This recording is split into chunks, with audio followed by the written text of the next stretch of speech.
Alright, we reshooting it again with the jacket on. Okay, so far the movie of the summer. Top movie of the summer, Tom Cruise, Oblivion. Okay, one of the co-writers from the new Star Wars movie was involved in this project. You have the people who produced Rise of the Planet of the Apes, and also the director of Tron Legacy. Now, first off, when I first saw this Oblivion, I said, well, I'm not too impressed. But it had a great productional team. Meaning that the team that they had are very keen to script detail. This script is so in-depth of a science fiction movie from the 80s, late 70s. This is how they were shot, where there is actual character development. You actually see the connection and you care about what's going on in this film. Now, this film actually has about 5 people in it and a whole bunch of extras.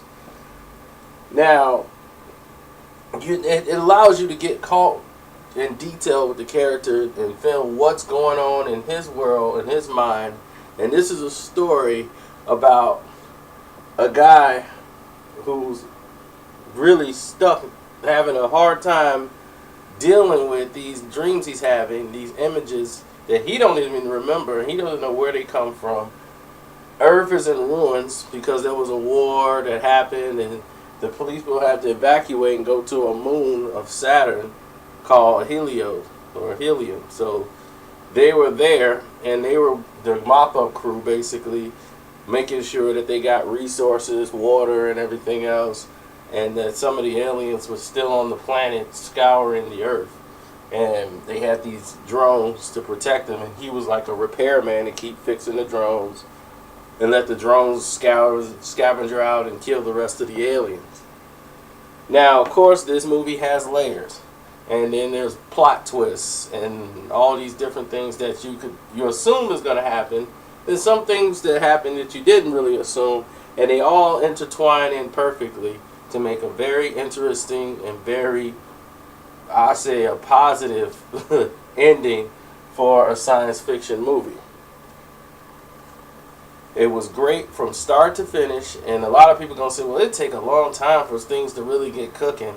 I was like, no, it's called taking time to develop the story and the plot, and you're not bored in the process.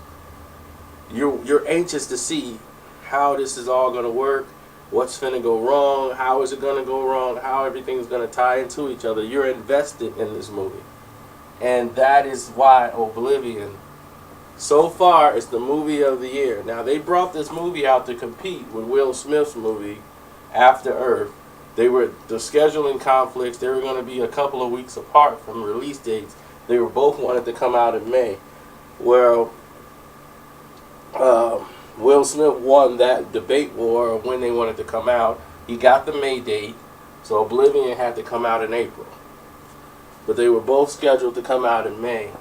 Then they bumped Oblivion up to April, feeling that Will Smith's going to have a bigger draw with the box office, with the attention. But so far, this is the better movie. So go see Oblivion.